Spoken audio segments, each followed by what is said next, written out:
For every action, there's an equal and opposite reaction. In other words, choices matter. So it is in life, and so it should be in Dungeons & Dragons. What if the Redbrands actually did something useful? The town of Phandelver acts as a central hub for most of the adventure. In the town, the players find that the locals are terrorized by a group of brigands called the Redbrands, and their boss named Glassstaff.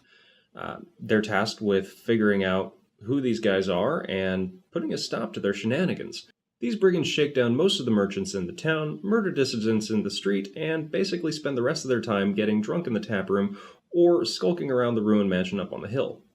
Your party is given the quest of dealing with these brigands and bringing their leader, Glassstaff, to justice. This is all pretty straightforward adventuring type stuff. Good guys go in, bad guys get stabbed, good guys win. Everybody's happy in the end. Except the bad guys. But I like my games a little more complex than that. Action should have consequences, you know? Given that Phandalin is a remote frontier town, it stands to reason that they need some protection from the wilderness threats. Like, monsters and goblins and who knows what. In any case, it's the Sword Coast, so there's no shortage of threats running around. Probably this protection's in the form of a local militia. What if the Redbrands are this militia? Now, if they're shaking down local merchants and murdering woodworkers in the street, then obviously they've been corrupted. But that doesn't mean that they still don't serve their original purpose. When little monster raiding parties work up the courage to get near Phandalin, they're run off by a bunch of guys in red cloaks and everybody goes about their day.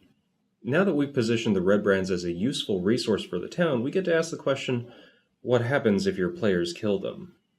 Personally, I think the answer is pretty simple.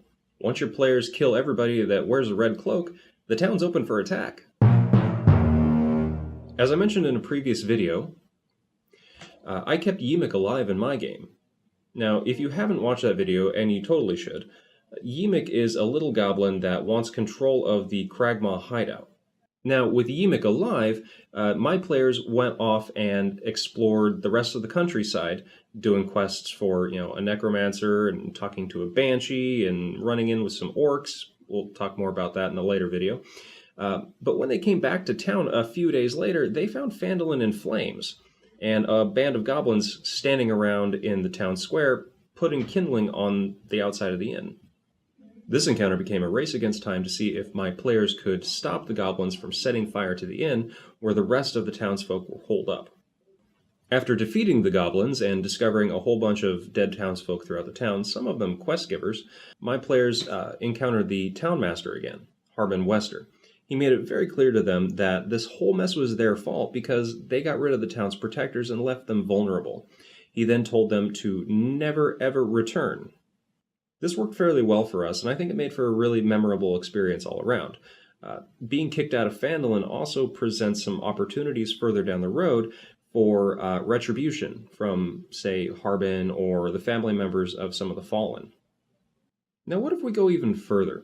What if those Redbrands are actually people? Obviously they're people, but what if they're residents of the town?